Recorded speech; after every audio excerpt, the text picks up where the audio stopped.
하나님의 말씀을 읽어갑니다. 말씀 읽기 365. 오늘도 1월의 29번째 날에 말씀을 읽습니다. 365일 중에 29번째 날. 하나님의 말씀 출애굽기 21장부터 시작할게요. 우리의 모든 쓸 것을 채우시기를 원하시는 아버지 하나님, 주님의 영광 가운데 우리를 풍성하게 채우실 아버지 하나님, 오늘도 주님께서 우리 모두에게 말씀으로 나아오라고 들려주시니 고맙습니다. 말씀 앞으로 나아왔사오니 말씀하실 때 귀를 활짝 열게 하여 주시고, 말씀하실 때 주의 놀라운 은혜가 넘쳐나도록 도와주시옵소서. 말씀이 우리의 힘이고, 말씀이 우리의 기쁨이고, 말씀이 우리의 삶의 원천인 것을 기억하고 그 믿음의 길 걸어가도록 주여 도와주시옵소서. 주께서 함께 하실 줄 믿으며 오늘도 말씀 안으로 깊이 들어갈 수 있기를 소망하며 예수 그리스도 이름으로 기도합니다. 아멘. 21장. 내가 백성 앞에 세울 법규는 이러하니라. 내가 히브리 종을 사면 그는 6해 동안 섬길 것이요 7째 해에는 몸값을 물지 않고 나가 자유인이 될 것이며, 만일 그가 단신으로 왔으면 단신으로 나갈 것이요 장가 들었으면 그의 아내도 그와 함께 나가려니와, 만일 상전이 그에게 아내를 주어 그의 아내가 아들이나 딸을 낳았으면 그의 아내와 그의 자식들은 상전에게 속할 것이요 그는 단신으로 나갈 것이로되, 만일 종이 분명히 말하기를 내가 상전과 내 처자를 사랑하니 나가서 자유인이 되지 않겠노라 하면 상전이 그를 데리고 재판장에게로 갈 것이요 또 그를 문이나 문설주 앞으로 데리고 가서 그것에다가 송곳으로 그의 귀를 뚫을 것이라. 그는 종신토록 그 상전을 섬기리라. 사람이 자기의 딸을 여종으로 팔았으면 그는 남종같이 나오지 못할지며, 만일 상전이 그를 기뻐하지 아니하여 상관하지 아니하면 그를 속량하게 될 것이나, 상전이 그 여자를 속인 것이 되었으니 외국인에게는 팔지 못할 것이요 만일 그를 자기 아들에게 주기로 하였으면 그를 딸같이 대우할 것이요 만일 상전이 다른 여자에게 장가들지라도 그 여자의 음식과 의복과 동침하는 것은 끊지 말 것이요 그가 이 세 가지를 시행하지 아니하면 여자는 속전을 내지 않고 거저 나가게 할 것이니라. 12절. 사람을 쳐 죽인 자는 반드시 죽일 것이나, 만일 사람이 고의적으로 한 것이 아니라 나 하나님이 사람을 그의 손에 넘긴 것이면 내가 그를 위하여 한 곳을 정하리니 그 사람이 그리로 도망할 것이며, 사람이 그의 이웃을 고의로 죽였으면 너는 그를 내 제단에서라도 잡아내려 죽일지니라. 자기 아버지나 어머니를 치는 자는 반드시 죽일지니라. 사람을 납치한 자가 그 사람을 팔았든지 자기 수하에 두었든지 그를 반드시 죽일지니라. 자기의 아버지나 어머니를 저주하는 자는 반드시 죽일지니라. 사람이 서로 싸우다가 하나가 돌이나 주먹으로 그의 상대방을 쳤으나 그가 죽지 않고 자리에 누웠다가 지팡이를 짚고 일어나 걸으면 그를 친 자가 형벌은 면하되 그간의 손해를 배상하고 그가 완치되게 할 것이니라. 사람이 매로 그 남종이나 여종을 쳐서 당장에 죽으면 반드시 형벌을 받으려니와, 그가 하루나 이틀을 연명하면 형벌을 면하리니 그는 상전의 재산임이라. 사람이 서로 싸우다가 임신한 여인을 쳐서 낙태하게 하였으나 다른 해가 없으면 그 남편의 청구대로 반드시 벌금을 내되 재판장의 판결을 따라 낼 것이니라.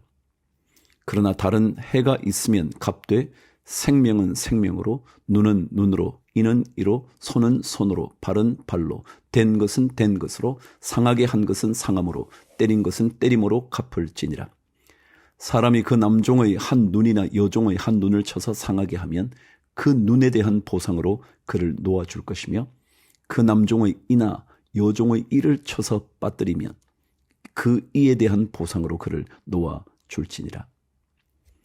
소가 남자나 여자를 받아서 죽이면 그 소는 반드시 돌로 쳐서 죽일 것이요 그 고기는 먹지 말 것이며, 임자는 형벌을 면하려니와 소가 본래 받는 버릇이 있고 그 임자는 그로 말미암아 경고를 받았으되 단속하지 아니하여 남녀를 막론하고 받아 죽이면 그 소는 돌로 쳐 죽일 것이고 임자도 죽일 것이며 만일 그에게 속죄금을 부과하면 무릇 그 명령한 것을 생명의 대가로 낼 것이요 아들을 받든지 딸을 받든지 이 법규대로 그 임자에게 행할 것이며 소가 만일 남종이나 여종을 받으면 소 임자가 은 30세겔을 그의 상전에게 줄 것이요 소는 돌로 쳐서 죽일지니라. 은 30세겔은 사람의 생명을 의미하는 것이에요. 특별히 노예의 생명에 대한 거예요. 그럼 여러분, 가룟 유다가 예수님을 팔았을 때 은 30세겔을 받았어요. 그 얘기는 예수 그리스도 그분은 이 땅에 종으로 오셨다는 그것을 의미해요.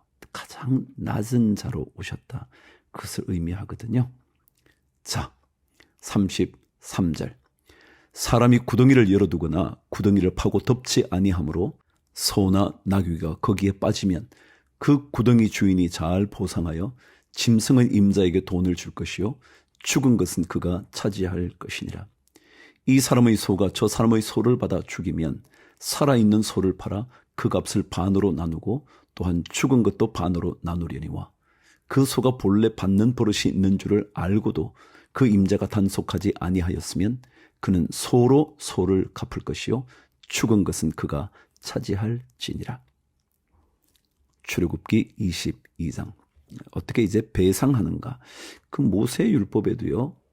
그 옛날 법이 얼마나 정확하게 기록되었는지 몰라요. 자, 1절. 사람이 소나 양을 도둑질하여 잡거나 팔면 그는 소 한 마리에 소 5마리로 갚고 양 한 마리에 양 4마리로 갚을지니라. 도둑이 뚫고 들어오는 것을 보고 그를 쳐 죽이면 피 흘린 죄가 없으나 해 돋은 후에는 피 흘린 죄가 있으리라. 도둑은 반드시 배상할 것이나 배상할 것이 없으면 그 몸을 팔아 그 도둑질한 것을 배상할 것이요 도둑질한 것이 살아 그의 손에 있으면 소나 나귀나 양을 막론하고 갑절을 배상할지니라. 사람이 밭에서나 포도원에서 짐승을 먹이다가 자기의 짐승을 놓아 남의 밭에서 먹게 하면 자기 밭의 가장 좋은 것과 자기 포도원의 가장 좋은 것으로 배상할지니라. 불이 나서 가시나무에 댕겨 낫갈이나 거두지 못한 곡식이나 밭을 태우면 불 놓은 자가 반드시 배상할지니라. 사람이 돈이나 물품을 이웃에게 맡겨 지키게 하였다가 그 이웃집에서 도둑을 맞았는데 그 도둑이 잡히면 갑절을 배상할 것이요 도둑이 잡히지 아니하면 그 집 주인이 재판장 앞에 가서 자기가 그 이웃의 물품에 손댄 여부의 조사를 받을 것이며 어떤 잃은 물건, 즉 소나 나귀나 양이나 의복이나 또는 다른 잃은 물건에 대하여 어떤 사람이 이르기를 이것이 그것이라 하면 양편이 재판장 앞에 나아갈 것이요 재판장이 죄 있다고 하는 자가 그 상대편에게 갑절을 배상할지니라.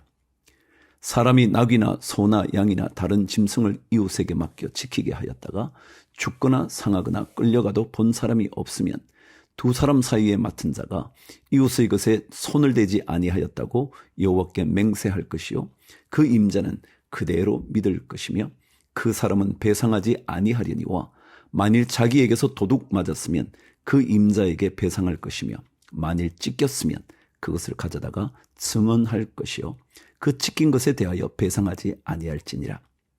만일 이웃에게 빌려온 것이 그 임자가 함께 있지 아니할 때에 상하거나 죽으면 반드시 배상하려니와 그 임자가 그것과 함께 있었으면 배상하지 아니할지니라. 만일 새낸 것이면 새로 족하니라. 16절. 사람이 약혼하지 아니한 처녀를 꾀어 동침하였으면 납폐금을 주고 아내로 삼을 것이요 만일 처녀의 아버지가 딸을 그에게 주기를 거절하면 그는 처녀에게 납폐금으로 돈을 낼지니라. 납폐금이 뭔지 아시죠? 납자는 이게 받아들이는 거예요. 수납한다 그러잖아요. 납폐금은 패는 여러분 뭐 결혼식 할 때 패백 그럴 때 이때 패가 예물패 혹은 비단을 뜻하기도 했었어요. 그래서 무슨 이렇게 예물을 받아들인 것. 그래서 옛날에는 신랑이 신부를 얻게 되었을 때 신부 측 가정에 돈을 주는 거죠. 그게 납폐금이었어요. 자, 18절. 너는 무당을 살려두지 말라. 짐승과 행음하는 자는 반드시 죽일지니라. 여호와 외에 다른 신에게 제사를 드리는 자는 멸할지니라. 너는 이방 나그네를 압제하지 말며 그들을 학대하지 말라. 너희도 애굽 땅에서 나그네였음이라. 너는 과부나 고아를 해롭게 하지 말라. 내가 만일 그들을 해롭게 함으로 그들이 내게 부르짖으면 내가 반드시 그 부르짖음을 들으리라. 너희 노가 맹렬함으로 내가 칼로 너희를 죽이리니 너희의 아내는 과부가 되고 너희 자녀는 고아가 되리라. 고아, 과부를 고통스럽게 하면 아내가 과부가 되고 자녀가 고아가 될 거다. 아주 끔찍한 얘기이죠. 강력한 처벌입니다. 가난하고 어려운 자들을 위한 하나님의 세심한 배려죠. 25절. 내가 만일 너와 함께한 내 백성 중에서 가난한 자에게 돈을 꾸어주면 너는 그에게 채권자 같이 하지 말며 이자를 받지 말 것이며 내가 만일 이웃의 옷을 전당 잡거든 해가 지기 전에 그에게 돌려보내라. 그것이 유일한 옷이라. 그것이 그의 알몸을 가릴 옷인즉 그가 무엇을 입고 자겠느냐. 그가 내게 부르짖으면 내가 들으리니 나는 자비로운 자임이니라. 옷을 전당 잡는다는 얘기는 더 이상 어떤 물건이 없어서 자기가 입고 있는 옷을 저당 잡는 거예요. 그때 특별히 이때 겉옷은 예전에 그것이 이불과 같은 역할을 했거든요. 요 이불 역할을 한 게 겉옷이에요. 그것이 없으면 밤에 차가운 밤을 지낼 수 없었던 거죠. 자, 28절. 너는 재판장을 모독하지 말며 백성의 지도자를 저주하지 말지니라. 너는 내가 추수한 것과 내가 짜낸 습을 바치기를 더디하지 말지며 내 처음 난 아들들을 내게 줄지며 내 소와 양도 그와 같이 하되 이래 동안 어미와 함께 있게 하다가 8해 만에 내게 줄지니라. 너희는 내게 거룩한 사람이 될지니 들에서 짐승에게 찢긴 동물의 고기를 먹지 말고 그것을 개에게 던질지니라. 거룩한 하나님의 백성. 신약 마태복음 20장으로 넘어갈까요? 포도원의 품꾼들 얘기예요. 들을 때마다 우리 자신의 옷깃을 여미게 되죠. 천국은 마치 품꾼을 얻어 포도원에 들여보내려고 이른 아침에 나간 집 주인과 같으니 그가 하루 한 데나리온씩 품꾼들과 약속하여 포도원에 들여보내고 또 제3시에 나가보니 장터에 놀고 있는 사람들이 또 있는지라. 3시는 아침 9시예요. 로마 시대는 3시간마다 시간을 정해놨어요. 자, 4절 읽어갑니다. 그들에게 이르되 너희도 포도원에 들어가라. 내가 너희에게 상당하게 주리라 하니 그들이 가고 제6시와 제9시에 또 나가 그와 같이 하고 제11시에도 나가보니 서 있는 사람들이 또 있는지라. 이르되 너희는 어찌하여 종일토록 놀고 여기 서 있느냐. 이르되 우리를 품꾼으로 쓰는 이가 없음이니이다. 이르되 너희도 포도원에 들어가라 하니라. 저물매 포도원 주인이 청지기에게 이르되 품꾼들을 불러 나중 온 자로부터 시작하여 먼저 온 자까지 삭슬 주라 하니 제11시에 온 자들이 와서 한 데나리온씩을 받거늘 먼저 온 자들이 와서 더 받을 줄 알았더니 그들도 한 데나리온씩 받은지라. 받은 후 집주인을 원망하여 이르되 나중 온 이 사람들은 1시간밖에 일하지 아니하였거늘 그들을 종일 수고하며 더위를 견딘 우리와 같게 하였나이다. 주인이 그 중의 한 사람에게 대답하여 이르되 친구여 내가 네게 잘못한 것이 없노라. 내가 나와 한 데나리온의 약속을 하지 아니하였느냐. 내 것이나 가지고 가라. 나중 온 이 사람에게 너와 같이 주는 것이 내 뜻이니라. 내 것을 가지고 내 뜻대로 할 것이 아니냐. 내가 선함으로 내가 악하게 보느냐. 이와 같이 나중된 자로서 먼저 되고 먼저 된 자로서 나중 되리라. 구원은요, 먼저 믿었다 해서 구원을 갑절로 받는 게 아니고요.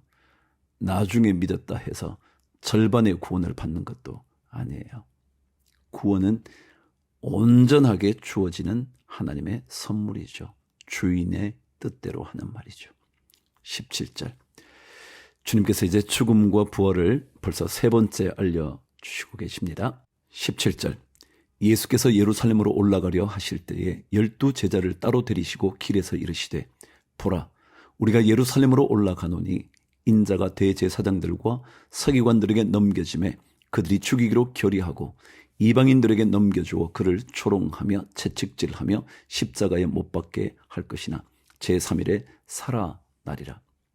그때에 세베대의 아들의 어머니가 그 아들들을 데리고 예수께 와서 절하며 무엇을 구하니 예수께서 이르시되 무엇을 원하느냐 이르되 나의 이 두 아들을 주의 나라에서 하나는 주의 우편에 하나는 주의 좌편에 앉게 명하소서.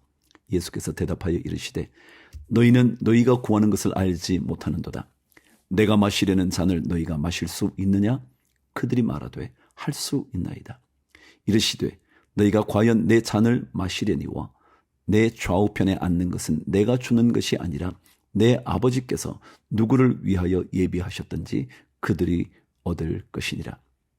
12 제자가 듣고 그 두 형제에 대하여 분히 여기거늘 예수께서 제자들을 불러다가 이르시되 이방인의 집권자들이 그들을 임의로 주관하고 그 고관들이 그들에게 권세를 부리는 줄을 너희가 알거니와 너희 중에는 그렇지 않아야 하나니 너희 중에 누구든지 크고자 하는 자는 너희를 섬기는 자가 되고 너희 중에 누구든지 으뜸이 되고자 하는 자는 너희의 종이 되어야 하리라.